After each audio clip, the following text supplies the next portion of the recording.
Si Abiodun Adegoke ay isang amateur na basketballistang mula sa Nigeria na naging kilala sa buong mundo dahil sa kanyang pambihirang taas na humigit kumulang 7'11". Dahil sa kanyang kakaibang tangkad, tinagurian siyang Big Naija at isa siya sa pinakamatangkad na amateur basketball player sa buong mundo.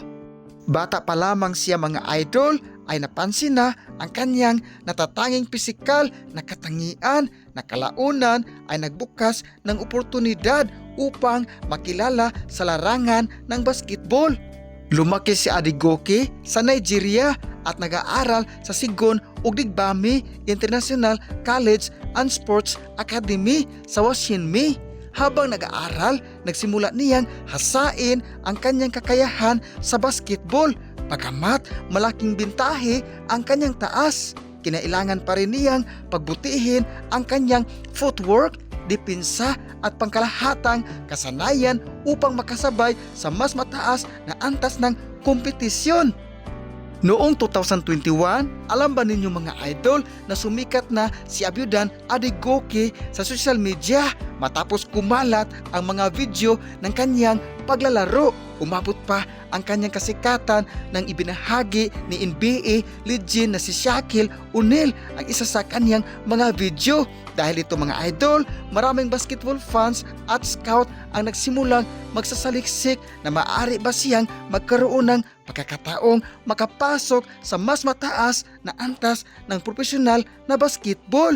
Sa kabila ng matinding interes mula sa publiko, hindi naging madali ang kanyang paglalakbay. Maraming eksperto ang nagsabi na kailangan pa niyang paunlarin ang kanyang bilis, galaw at kondisyon ng katawan upang makasabay sa mas mabilis na estilo ng modernong basketball. Dahil dito mga idol, hindi siya napili sa NBA draft, ngunit nagpatuloy siya sa pagsasanay at paglalaro upang higit pang mapaunlad ang kanyang laro. Sa halip mga idol na paghinaan ng loob dahil naging undrafted player siya, nagpatuloy si Adegoke sa paglalaro sa iba't ibang developmental at youth competitions kabilang ang Impact Elite Youth League sa Dubai. Bagamat hindi pa siya nakapaglaro sa NBA, nanatili siyang isa sa mga pinakakilalang mataas na basketball players sa buong mundo. At patuloy na sinubaybayan ng maraming tagahanga dahil sa kanyang tangkad at potensyal. Ang kwento ni Abiodun Adegoke mga idol ay nagpapakita na ang pambihirang pisikal ng katangian ay maaaring magbukas ng mga oportunidad. Ngunit ang tunay na tagumpay ay nakasalalay pa rin sa sipag, disiplina at patuloy na pagsasanay.